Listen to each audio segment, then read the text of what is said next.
Hey folks, this is Jake at Canadian Cutting Edge, and today we're taking a look at the TwoSun TS79. I first did the unboxing for this way back on January 22nd, I believe it was, and now it's time for the review. We've got a sub 3-inch blade, for those of you who are interested in that. Titanium handle, some what they're calling carbon fiber inlay, frame lock knife. So if you're interested in something like this, we're going to review it in just a few minutes. I very rarely watch other people's reviews of any knives. I don't want their opinions to influence my review. But I checked, and although this knife has been out for a couple of years, there's one other English review of this knife on YouTube. So people need to hear more about this knife. So that's why I'm bringing this video to you right now. So stick around. The full review's coming at you right now.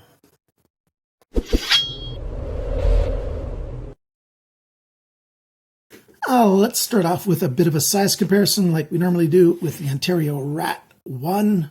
There we go, line up the pivot pins. Blade length, clearly shorter. Handle, clearly shorter. This knife is actually for people who have medium men's hands and smaller. That fits very well. Large men's hands are going to find this quite comfortable. But if you are into extra large hands in men's sizes, this knife is not going to be very comfortable. I've got hands that are just between large and extra large. As you can see, I can just barely get my hand in there. And that's if I come up here right next to the flipper. And then we just get in there. So that's a fairly comfortable grip, but not super comfortable. This kind of grip, it fits quite well. If you want to do delicate work, that works great. Your fist grip works okay. You're just at the end of the handle. You can see just barely right there. So large is okay. Medium, very comfortable knife if you've got men's medium hands. But large can be pretty good as well. Now, there's one other thing as well about this knife. Some people find, and it was listed in that one video that I watched, that this frame lock arm is easy to get that interference on. When you get your thumb there, when you want to flip it open with your left hand, or when you're doing it right-handed, your fingers roll over and you find it hard to flip it open. Well, I haven't had that problem with this knife, but that was that complaint from that viewer. And so maybe he squeezes harder, or maybe he had a bit of a detent issue. But I do like it when smaller frame locks have a more narrow frame lock arm, narrow this way. But this one, for me, just hasn't been a problem in that regard. We've got a right side only pocket clip, titanium, custom made for this knife. We've got D2 steel on the blade, and it's a night morning design knife. Sort of a clip point up here, so it's all belly basically. Sharpener's choil is done very well. Flipper tab is kind of unique. It's fairly wide this way. And let's get this thing refocused right here. And you've got a hole in the flipper tab right there. Good jimping on it. So that jimping's good for a little bit of extra protection when you're holding the knife in hand and using it. If you stab into something and you stop abruptly, you don't want your hand to go over. And that jimping will actually help with that, even though it's on a fair bit of an angle. So the angle kind of very smoothly comes off the knife and up that way. So it's very good design that way.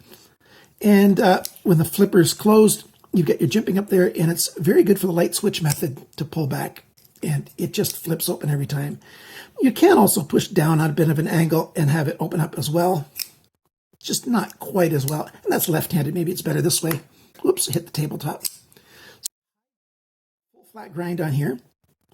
The blade steel's, a good thickness, very robust kind of blade. I think it's got a strong tip to it because it's, quite thick just before the, it comes down here to the tip. And you've got enough steel this way, this way, that keeps the blade strong till you get right to the tip. Nice grind lines. Nice little plunge there. The Ricasso says D2, and on the by the spine of the blade, but on the bevel is a night morning design. That's their old logo with the words instead of his new logo that looks sort of like an N and then a different odd shape. And there's the TwoSun logo on there. Titanium handle scales, they've got chamfered edge that's done in steps. So you can see sort of the steps right here down the side and along here.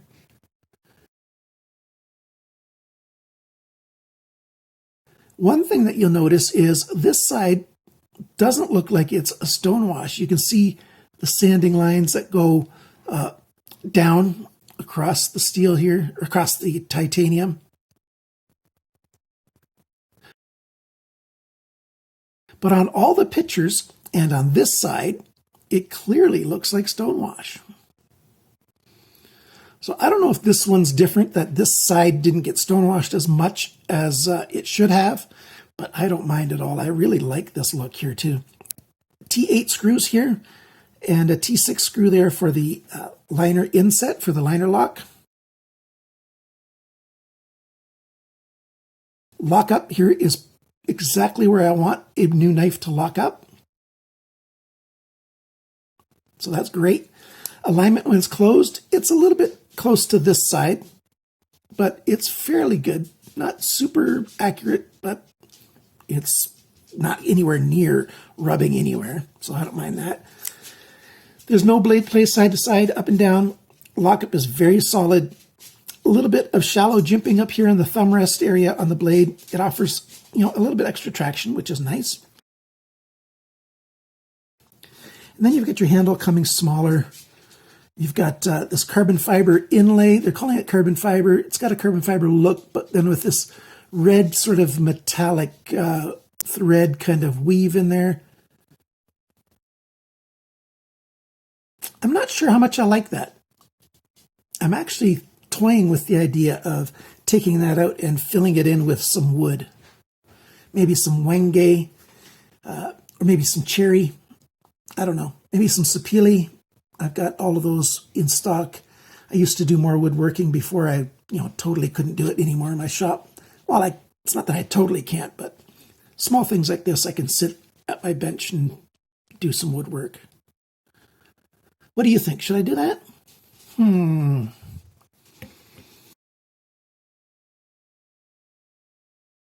Let's go over all of the dimension sizes and that kind of stuff, those specs. And this scale or this measuring tape will be in the corner of the screen when I'm talking about the measurements, and I'll take it away when I'm done for those of you who want to skip past it. 96 grams, 3.4 ounces. It scored 135 bests on the sharpness test. That's very good as well. Nice and sharp from the factory. The cutting edge length and the blade length are very much the same. 7.38 centimeters, 2.9 inches. So, like I said, those of you who want a sub 3-inch knife, here you go. The blade thickness, this dimension here, 3.89 millimeters, 0.153. So basically 4 millimeters, that's over 1/8 of an inch. That's quite good. But then with that full flat grind, it gets thin, very well. The blade depth, that's this dimension here, 2.44 centimeters, 0.959 of an inch. The thickness of the edge behind the grind, and I measure that just like this dimension. I do just about 1 inch up from the sharpener's tool. That's the spot where most people do most of their cutting with, and that's why I use that spot. 0.46 millimeters, which is 0.018, so 18 thousandths of an inch thick behind the grind. And the grind angle on this knife is 17.6 on this side and 20.6 on that side, so not bad at all. The handle length is 10.33 centimeters, 4.07 inches, so basically a 4-inch handle. The grip area in here, it's about 8.6 centimeters, about 3.4 inches roughly. And that's sort of a, where do you measure it exactly? So it's kind of a fudged number. Not fudged, but a rounded number. The handle thickness, not counting the pocket clip, is 1.25 centimeters. That's 0.492, so basically 1/2 inch thick. Very common. The handle depth, that's this dimension. And I measured the handle depth on this main section here. The widest spot on the main section is 1.87 centimeters, 0.736 of an inch.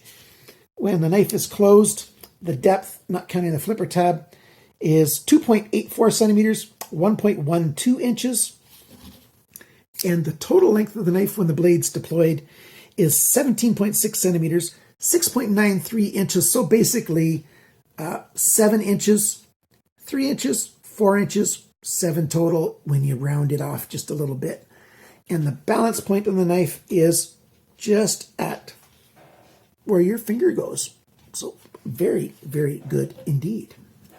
And now for the price. The price of this knife. Well, White Mountain Knives has the lowest price of this knife anywhere in stock, that's for sure. $52.99 US on their website. You get 10% off with my coupon code CCE, Canadian Cutting Edge. And that equals $47.69. So it's definitely under that $50 number that a lot of people use for what's a budget knife. And my target for 2020 is mostly to review knives that are under 60 US dollars. And so even if you pay full price, this knife fits into that. That sale price in Canadian dollars is roughly 63 Canadian, roughly 44 euros, roughly about 36.5 British pounds. But of course, in Europe and in the UK and stuff, you've got all kinds of taxes for knives.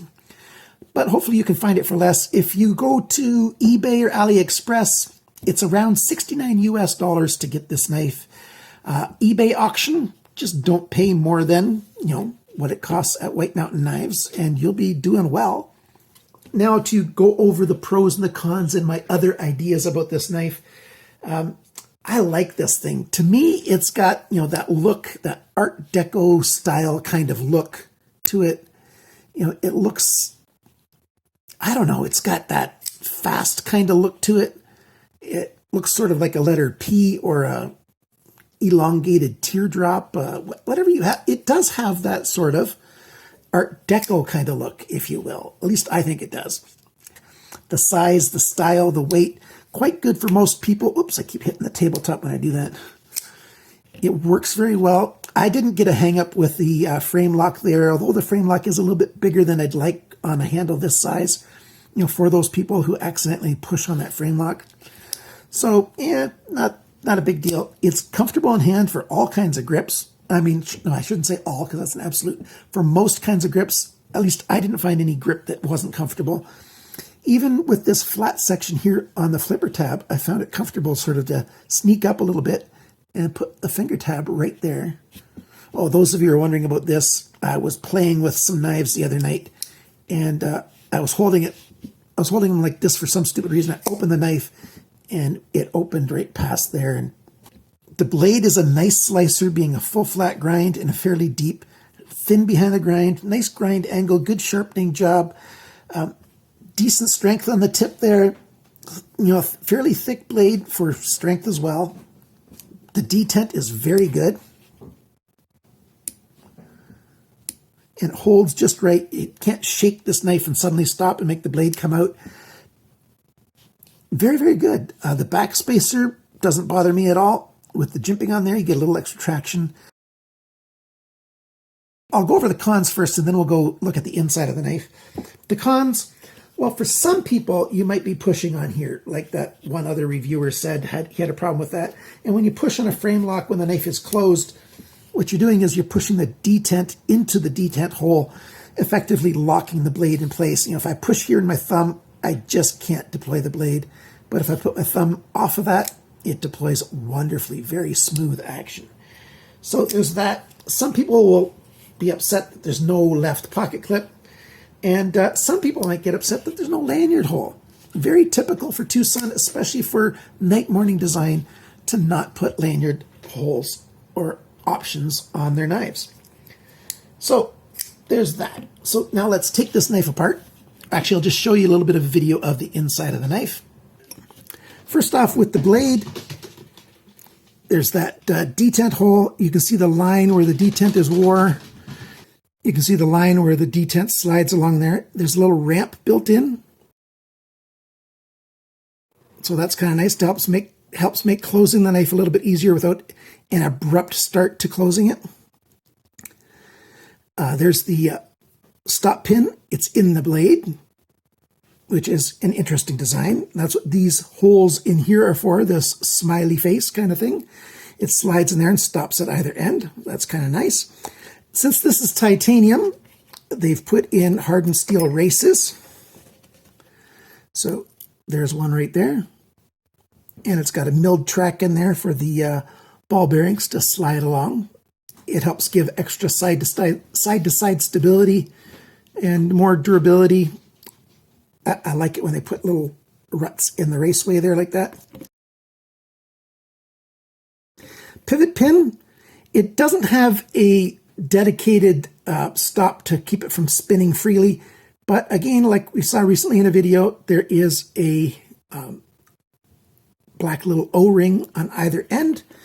And let's see, this one still has it in with the blade right there. And that helps keep it from loosening up during use. So that's kind of nice. You know, there's a little line-up pin in the back spacer right there. As you can see it right here. That's the screw, and then the pin stops it from moving any which way. The last but not least thing is to look at the lock bar insert here. So that's the steel lock bar insert where it interfaces with the tang of the blade right there. You know, when it closes, it interfaces right there like that.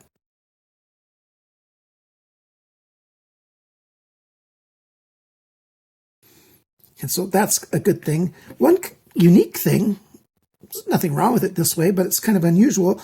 Very often the detent ball is put in that steel lock bar insert, and this time it's separate. One other thing I forgot to say, see, you can't see a screw on the pocket clip. The screw is on the inside. I kind of like it when they do that. So there you go. That's why the action is so good in that pivot with those ball bearings. It's a comfortable knife. A little bit of a relief cut here to make it easy to release the blade, release the lock, I should say, the way that's cut out there. A little bit of a cutout on this side as well. I like the flush screws back here. And here, very nice, nice milling, nice color, nice look. Wow, it's a good knife. I'm liking it. It's a nice smaller size flipper. So now I was going to talk about this. This is where I cut my fingernail. This is healed quite a bit. The other day I was sharpening this knife, another TwoSun Night Morning Design knife, in the middle of the night when I couldn't sleep at all. I was having all kinds of pains due to my health issues, and it was a very frustrating day and night, and I hadn't slept in like 36 hours, and I was trying to distract myself, so I decided to sharpen some knives. And I had this clamped up in my system, and when I went to reach over to turn it to sharpen the other side, you know, to rotate it around, I ended up going like this, actually underneath. And I don't know if it was over here by the tip or over here, but I ended up slicing off my nail, you know, into my finger, and it even hit right there a little bit on my finger as well. Let's see if it'll focus up here. Yeah, so there you go. Hopefully you don't get grossed out by that because it is healing up nice. So it came across, and it was down to about here before, and it's already healed up about 1/8 of an inch up already. So it's healing very nicely. Most of the pain is gone, and not a problem.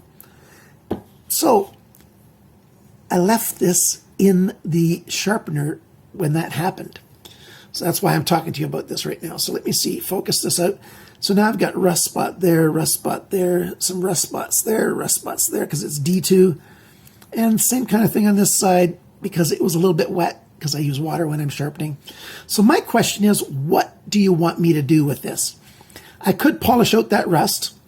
I could use different systems to get rid of the rust, but it's going to leave tiny little holes. And I'm wondering if I should treat this blade I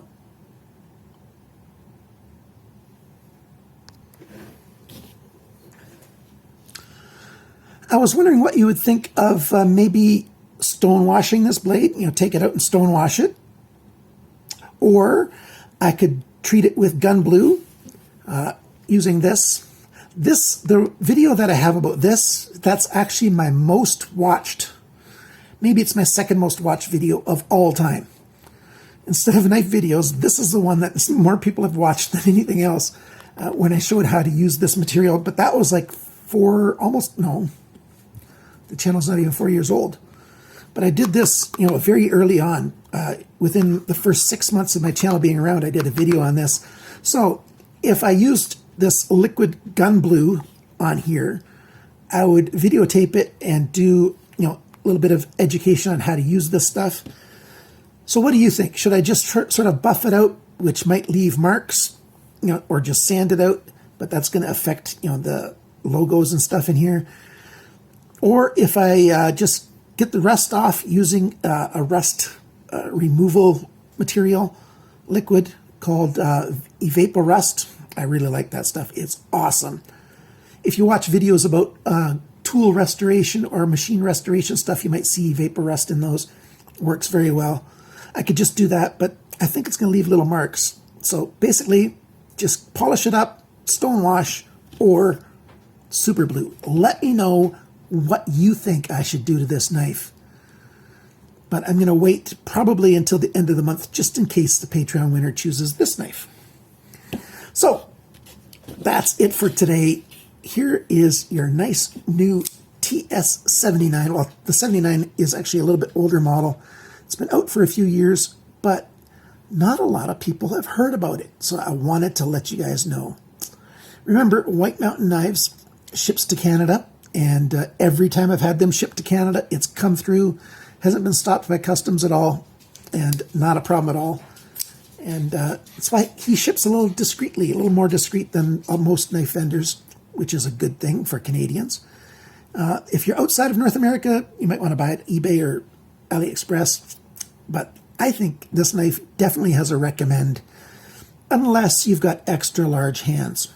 So thanks so much for watching my video. Thanks for liking, sharing, commenting, and subscribing. And remember, friends, always cut towards your chum, not your thumb. Bye for now.